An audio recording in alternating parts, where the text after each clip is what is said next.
కాబట్టి చంద్రబాబు నాయుడు అధికారంలోకి వచ్చిన తర్వాత జువలదిన్న ఫిషింగ్ హార్బర్కి సంబంధించి దాని గురించి ఆలోచన చేయకుండా ఈ 2 సంవత్సరాలు ఏమీ పట్టించుకోకుండా తాత్సారం చేస్తూ ఈరోజు మరలా దాని గురించి మాట్లాడాడు. జగన్మోహన్ రెడ్డి గారు ఉన్నప్పుడే దానికి సంబంధించినటువంటి కార్యక్రమాలు పూర్తి చేశారు. జగన్మోహన్ రెడ్డి గారు దాదాపుగా దాన్ని వచ్చి ప్రారంభించాలి మత్స్యకారులతో కలిసి అని అనుకుంటే ఆ లోపల ఎన్నికలు వచ్చాయి. జూన్లో ప్రభుత్వం మారింది. 2024లో ఆగస్టులో జూన్ 2024 ఆగస్టులోనే నరేంద్ర మోడీ గారు దాన్ని వర్చువల్గా ప్రారంభించారు. దాదాపుగా 2 సంవత్సరాలు పూర్తవుతున్నా దాన్ని కనీసం మత్స్యకారులకు హ్యాండ్ ఓవర్ చేయకుండా ఆ రోజు జగన్మోహన్ రెడ్డి గారి హయాంలో ఏం జరిగిందో అక్కడికే వదిలిపెట్టి వెళ్ళిపోవడం జరిగింది. కాబట్టి ఈరోజు నువ్వు చెప్పాల్సింది ఆ ఫిషింగ్ హార్బర్లకు సంబంధించి ఏదో ఫిషింగ్ హార్బర్ కట్లా జగన్మోహన్ రెడ్డి గారు సకల సదుపాయాలు ఏర్పాటు చేశాడు. కోల్డ్ స్టోరేజ్ ప్లాంట్ దగ్గర నుంచి, చిల్డ్ రూమ్ దగ్గర నుంచి, డ్రైవింగ్ ప్లాట్ఫామ్ దగ్గర నుంచి, ఐస్ మ్యానుఫ్యాక్చరింగ్ యూనిట్స్ దగ్గర నుంచి, నెట్ మెండింగ్ మిషన్ దగ్గర నుంచి, బోట్ రిపేర్కి సంబంధించినటువంటి వర్క్ షాపుల దగ్గర నుంచి, గేర్ షెడ్ దగ్గర నుంచి ఒక ఫిషింగ్ హార్బర్కి ఏమేమి సదుపాయాలు ఉంటాయి ప్రతి దగ్గర జువలదిన్నతో పాటు ఎక్కడెక్కడైతే ఫిషింగ్ హార్బర్లు ఉన్నాయో ప్రతి ఫిషింగ్ హార్బర్లో కూడా ఈ సదుపాయాలన్నీ కల్పించాలని, అదేవిధంగా అక్కడ ఉన్నటువంటి మహిళలు మత్స్యకారు కుటుంబాలకు సంబంధించినటువంటి వాళ్ళకి ప్యాకింగ్ కానీ, మార్కెటింగ్ కానీ, వాళ్ళకి సంబంధించినటువంటి వాల్యూ అడిషన్ కానీ ఇవన్నీ కూడా ఫుడ్ స్టాల్స్ ఏర్పాటు చేసి ఒక పెద్ద ప్రణాళిక వేశాం ఆ రోజు జగన్మోహన్ రెడ్డి గారు ముఖ్యమంత్రిగా ఉన్నప్పుడు. అదేవిధంగా జగన్మోహన్ రెడ్డి గారు ఒక ఆలోచన చేశాడు. 2024లో బహుశా ఆయన అధికారంలోకి వచ్చి ఉంటే దాదాపు 20,000 మందిని బోట్లకు ఓనర్లుగా చేసేటువంటి పరిస్థితి లేదు. ఆయన ఒక పద్ధతి తీసుకున్నాడు. 200 మెకనైజ్డ్ బోట్లు తీసుకురావాలి. ఆ 200 మెకనైజ్డ్ బోట్లు ఈరోజు చంద్రబాబు చెప్తున్నాడు 200 మెకనైజ్డ్ బోట్లు నేను తీసుకొస్తాను, 200 మెకనైజ్డ్ బోట్లు నేను మంజూరుకు సిద్ధంగా ఉన్నాను అని చెప్పడం జరిగింది. 200 బోట్లు కాదు, జగన్మోహన్ రెడ్డి గారు ఉన్నప్పుడు 1250 మెకనైజ్డ్ బోట్లకు ప్రణాళిక చేయడం జరిగింది. జువలదిన్నలో ఏకంగా 1250 మెకనైజ్డ్ బోట్లని మత్స్యకారులకు సంబంధించినటువంటి హక్కుగా పొందాలని ఆ రోజు ప్రభుత్వంలో జగన్మోహన్ రెడ్డి గారు ఆరాటపడ్డారు.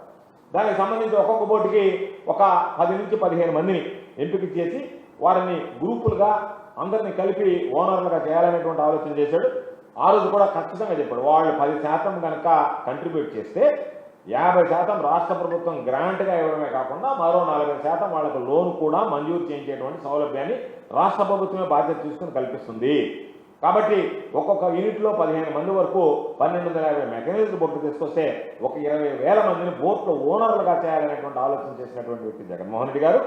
దురదృష్టవశాత్తు 2024 ఎన్నికల్లో వైఎస్ఆర్ కాంగ్రెస్ పార్టీ రాలేకపోయింది కాబట్టి ఆ 20,000 మంది ఓనర్లు కాలేకపోయారు. ఈరోజు నువ్వు చెప్పినట్టుగా నువ్వు సన్నాయి నొక్కినట్టుగా నేను ఏదో 200 మామూలుగా తీసుకొచ్చి 200 మెకనైజ్డ్ బోట్ కాదు 1250 మెకనైజ్డ్ బోట్లకి జగన్మోహన్ రెడ్డి గారు ఆ రోజు శ్రీకారం చుట్టాడు. అంత ధైర్యం దమ్ము నీకు లేదు కాబట్టి ఏదో నేను ఒక 200 మెకనైజ్డ్ బోట్ అని చెప్పారు. తమరు చేసినటువంటి ఘనకార్యం ఏంటంటే అక్కడ జగన్మోహన్ రెడ్డి గారు ఆస్తిగా హక్కుగా ఇచ్చినటువంటి జువలదిన్న ఫిషింగ్ హార్బర్ని సాగర్ డిఫెన్స్కి అమ్ముకున్నాం ప్రైవేట్ సంస్థకి. దాన్ని ప్రైవేటైజ్ చేయడానికి శ్రీకారం చుట్టాం.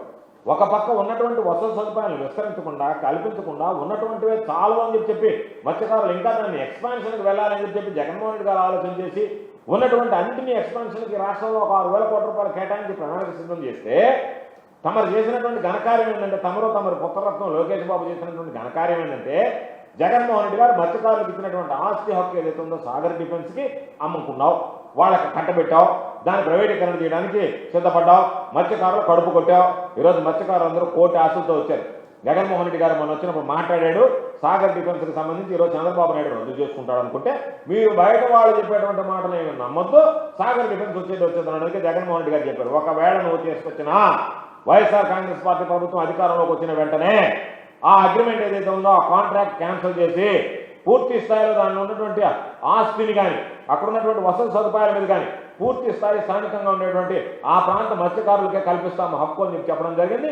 దాని ప్రకారం ఈరోజు ఏదైనా నువ్వు చెప్తావని వచ్చినటువంటి వాళ్ళ ఆశల మీద మత్స్యకారుల ఆశల మీద సాగర్ డిఫెన్స్కి ప్రైవేటైజ్ చేయడం లేదనేటువంటి మాట నువ్వు మాట్లాడుతాను అనుకుంటే దానిని మరలా సాగర్ డిఫెన్స్కి ప్రైవేటీకరణకే నేను అడుగు వేస్తున్నానని చెప్తూ దాని మీద ఎవరో చెప్పినటువంటి మాట నమ్మొద్దు అని చెప్పి ఒక సన్నాయి నొక్కులు పోవడం జరిగింది. కాబట్టి ఈరోజు ఎప్పుడైతే అక్కడికి వచ్చినటువంటి తెలుగుదేశం పార్టీ సానుభూతి పరులు తెలుగుదేశం పార్టీకి సంబంధించినటువంటి మత్స్యకారులు కూడా చీకొట్టుకుంటూ ఉసూరంటూ ఏదో చెప్తారనుకుంటే ఇది చెప్పలేదు సాగర్ డిఫెన్స్కి సంబంధించి నేను ప్రైవేటీకరణ చేయడం లేదనేటువంటి హామీ కోసం వస్తే ఆ హామీ కూడా ఇవ్వకుండా దాని మీద నువ్వు మాట్లాడేటువంటి పరిస్థితి. కాబట్టి మేము ఒకటే అడుగుతున్నాం, చంద్రబాబు నాయుడు ఏ రోజైనా మత్స్యకారుల గురించి కానీ తీర ప్రాంత ప్రజల గురించి కానీ ఆలోచన చేశాడా?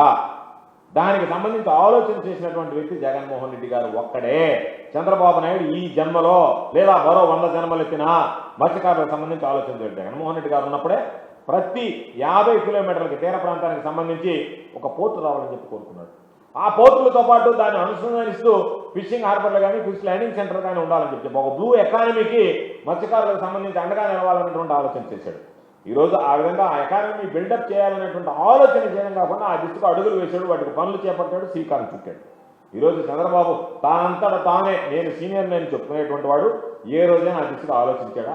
మత్స్యకారులకు ఏ రోజైనా మేలు చేయాలనేటువంటి ఒక్క పనైనా చంద్రబాబు నాయుడు హయాంలో జరిగిందా? జగన్మోహన్ రెడ్డి గారు ఇచ్చినటువంటి కార్యక్రమాల్ని నువ్వేదో కొనసాగించడం తప్ప నీ అంతటా నువ్వుగా ఒక కార్యక్రమానికి రూపకల్పన చేసి ఆ కార్యక్రమాన్ని నిర్వహించినటువంటి సందర్భం కానీ కొనసాగించినటువంటి సందర్భం కానీ ఏ రోజైనా ఉంది అంటే దాదాపుగా ఎప్పుడు లేదు. కాబట్టి నీకు ఏ రోజు కూడా ఒక ఫిషింగ్ హార్బర్ తీసుకురావాలని కానీ ఏదో ఒక ఫిష్ ల్యాండింగ్ సెంటర్ తీసుకురావాలని కానీ మత్స్యకారులకు అండగా నిలవాలన్నటువంటి కానీ ఏ రోజు నీకు లేదు. కాబట్టే 2 ఏళ్లు ప్రారంభించినటువంటి ఆ జువ్వలదిన్న ఫిషింగ్ హార్బర్ ఈ రోజు కూడా పూర్తి చేయకుండా నువ్వు మరొకసారి మత్స్యకారులను మభ్యపెట్టేటువంటి ప్రయత్నం చేశావు. కాబట్టి ఖచ్చితంగా నీకున్నటువంటి దుర్మార్గం అనేటువంటి ఆలోచన అంచెలంచెలుగా దీన్ని ఏ విధంగా ప్రైవేటైజ్ చేద్దామనేటువంటి ఆలోచన తప్ప మత్స్యకారులకు వెంటనే తీసుకొచ్చి దాన్ని వాళ్ళకి అందుబాటులోకి తీసుకురావాలి, వాళ్ళకి దానికి సంబంధించినటువంటి అన్ని సదుపాయాలు కల్పించి వాళ్ళకి దాన్ని వెంటనే హ్యాండ్ ఓవర్ చేయాలనేటువంటి ఆలోచన లేకుండా నువ్వు దుర్మార్గంగా ప్రవర్తించడం జరిగింది. ఈరోజు అందుకనే వాటికి సంబంధించినటువంటి దాంట్లో దాదాపుగా జగన్మోహన్ రెడ్డి గారు చెప్పారు మొన్న వచ్చినప్పుడు, జువ్వలదిన్న ఫిషింగ్ హార్బర్ అనేది అత్యంత ప్రాధాన్యత సంతరించుకున్నది, దీనికి 41,000 టన్నుల మత్స్య సంపద వచ్చేటువంటి అవకాశం ఉంది అని చెప్పడం జరిగింది. కాబట్టి అటువంటి పరిస్థితుల్లో దాన్ని ఏమాత్రం పట్టించుకోకుండా దాని గురించి ఆలోచన చేయకుండా ఏదో ఒక విధంగా మాట్లాడి ఈరోజు వెళ్ళిపోయేటువంటి పరిస్థితి ఏర్పడింది. సాగర్ డిఫెన్స్ మీద ఎక్కడ కూడా నువ్వు దానికి సంబంధించి ఒక ఇతివృత్తమైనటువంటి హామీ ఇచ్చినట్లేదు. దాంతోపాటు నెల్లూరు జిల్లాకు సంబంధించి మత్స్యకారులందరూ ఆవేదన చెందేటువంటి ప్రధానమైనటువంటి అంశం మత్స్యకారులకు సంబంధించినటువంటి బోట్ల దొంగతనం. దాని గురించి నువ్వు ప్రస్తావిస్తాడేమో, పాపం బీదా మస్తానరావు చేశాడు కాబట్టి ఒప్పుకుంటాడేమో. ఇది నువ్వు చెప్పావు, తీరం మనదే, బోటు మనదే అన్నీ చెప్పావు. దొంగతనం కూడా మీదేనా?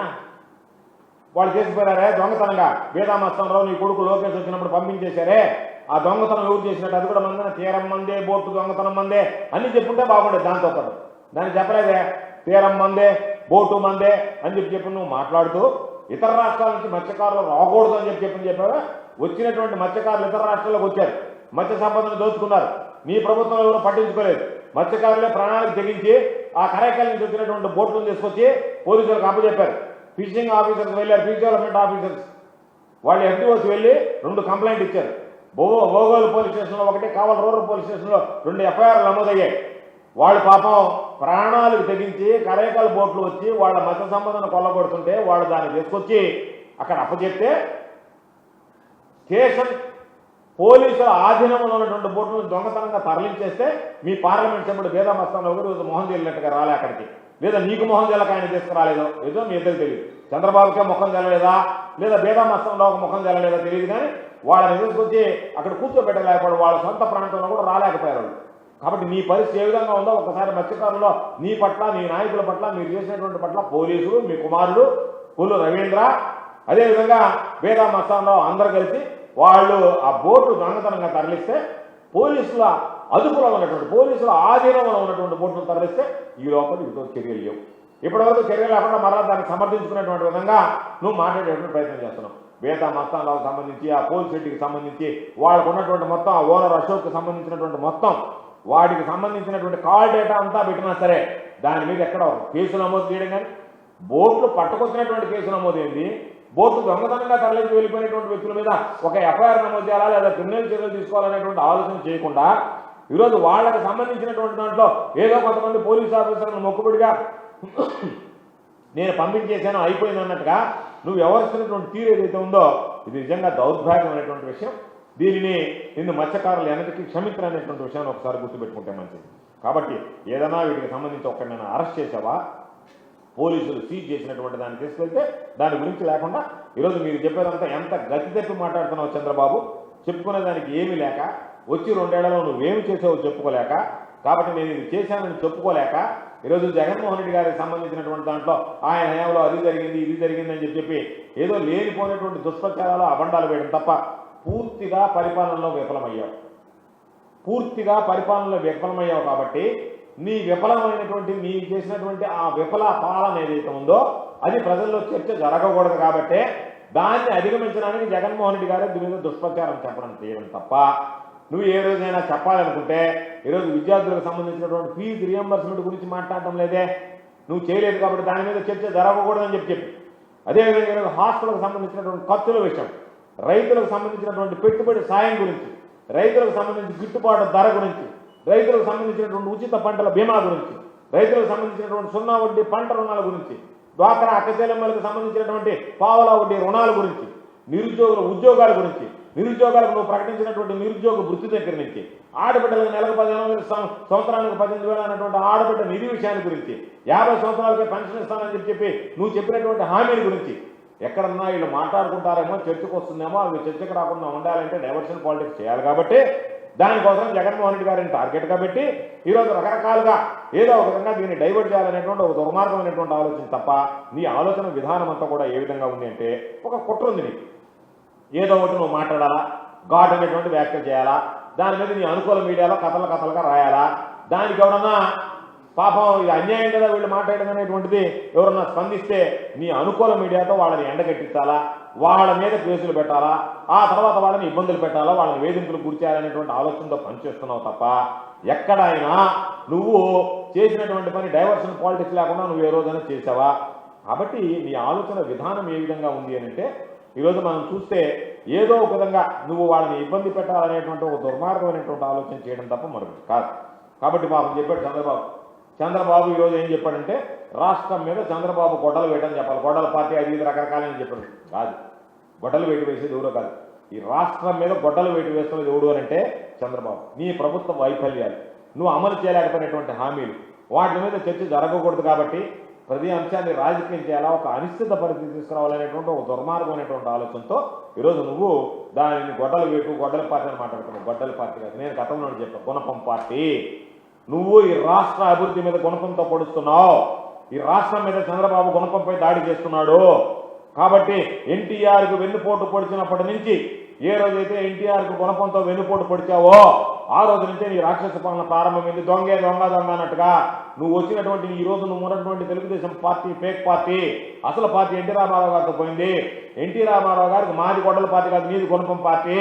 ఎన్టీ రామారావు గుణపంతో వెన్నుపోటు పొడిచి ప్రారంభించినటువంటి నీ ఫేక్ పార్టీ దగ్గర నుంచి, నువ్వు పుట్టినటువంటి ఆ ఫేక్ పార్టీలో ఫేక్ హామీల దగ్గర నుంచి, నువ్వు అధికారంలోకి వచ్చిన తర్వాత ఆ ఫేక్ హామీలతో చేతులు ఎత్తేసిన చందాన్ని గురించి, మీరు మాట్లాడేటువంటి ఫేక్ మాటల గురించి ఈరోజు గురువింద సామెత గుర్తుకొస్తుంది తప్ప దొంగ అన్నట్టుగా నువ్వు వ్యవహరిస్తున్నావు తప్ప మరొకటి కాదు.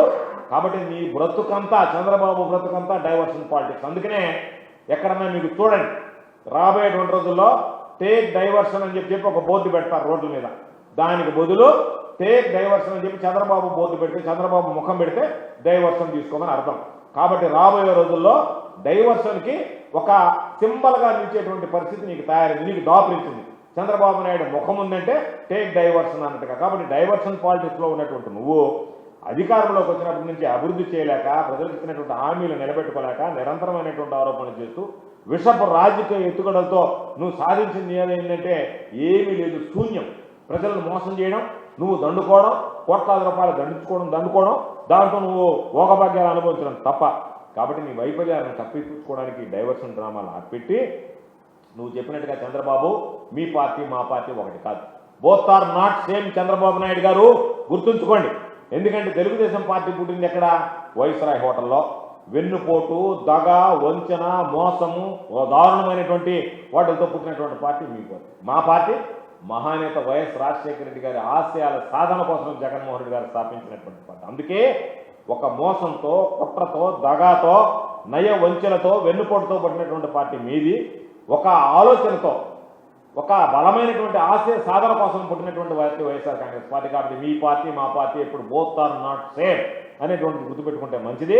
కాబట్టి ఈరోజు చంద్రబాబు నాయుడిని చూస్తే సాగర్ డిఫెన్స్ విషయంలో ఏం మాట్లాడకుండా, బోట్ల దొంగతనం గురించి ఏం మాట్లాడకుండా, మత్స్యకారులకు సంబంధించినటువంటి వాళ్ళ వ్యతల గురించి ఏం మాట్లాడకుండా వెళ్ళిపోయాడు.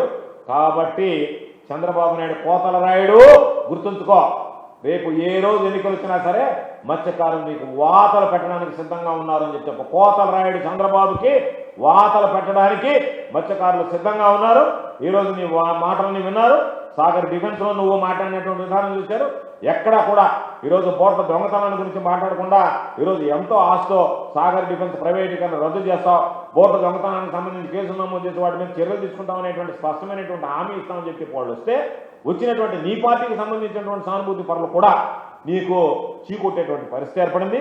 కాబట్టి మీ వయస్సు మీ హోదా గుర్తుంచుకో, పిచ్చి మాటలు విమర్శలు మానుకుంటే మంచిదని చెప్పి నీకు తెలియజేస్తూ మీకు మరలా చెప్తున్నాం, చంద్రబాబు నాయుడు ఈరోజు వచ్చినటువంటి విషయంలో మత్స్యకారుల యొక్క మనోభావాలు గాయపడ్డాయి, దెబ్బతీసేటువంటి వ్యవహరించారు. కాబట్టి మత్స్యకార సమాజం చంద్రబాబు నాయుడిని క్షమించదనేటువంటి విషయాన్ని ఈ సందర్భంగా నేను స్పష్టం చేస్తాను.